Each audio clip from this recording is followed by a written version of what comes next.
एक बार की बात है, मीरापुर गांव में एक सुखदेव नाम का मुखिया रहता था। वह बहुत ही कंजूस किस्म का था और लोगों की भलाई के लिए पैसे खर्च करने से बचता था। एक बार उस गांव में बहुत सूखा पड़ गया, जिससे लोगों को पीने के पानी के लिए बहुत दिक्कत हो रही थी। गांव के लोग दूसरे गांव से पानी लाकर कुछ दिनों तक अपना काम चला रहे थे, लेकिन उसके बाद उसने भी पानी देने से मना कर दिया। इसके बाद गांव के लोग मुखिया के पास गए और उसको बोला, आप गांव में एक कुआं खुदवा दो, जिससे गांव के लोग सूखे की स्थिति में उससे पानी पी सके। मुखिया ने कहा, कुआं खुदवाने के लिए बहुत सारे पैसे लगेंगे, इतने पैसे मेरे पास नहीं है। यह कहकर वह चला गया।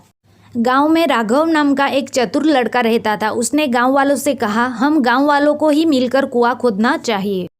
इसकी बात को सब गांव वाले मान गए। सभी गांव वालों ने पैसे इकट्ठे किए और कुआं खुदाई का काम शुरू किया। कुछ दिन कुआं खोदने के बाद नीचे कुएं में एक बहुत बड़ा पत्थर आ गया, जिसके कारण कुआं खोदने का काम रुक गया। पत्थर को तोड़ने के लिए और भी पैसों की ज़रूरत थी, लेकिन जमा किए गए पैसे उसके लिए पर्याप्त नहीं थे।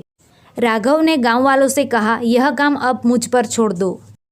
राघव ने रात को जब कोई नहीं था तब आकर कुएं में 5-6 पीपे तेल के डाल दिए।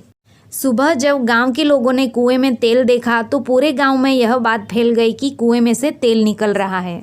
जब गांव के मुखिया को यह बात पता लगी कि कुएं में से तेल निकल रहा है तो उसने लालच में गांव वालों से कहा, इस पत्थर को मैं तुड़वा देता हूं और कुआं भी पूरा मैं खुदवा देता हूं।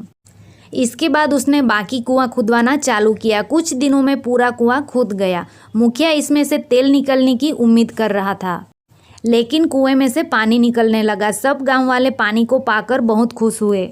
मुखिया को पता चल गया कि किसी ने उसे बेवकूफ़ बनाया है। इस तरह राघव की चतुराई से गांव वालों के पैसे भी बच गए और कुआं भी खुद गया। सो ये कहानी आपको अच्छी लगी तो वीडियो को लाइक कर दीजिएगा और ऐसे ही रोचक कहानी के लिए मेरी चैनल को सब्सक्राइब कर लीजिएगा। So thank you for watching.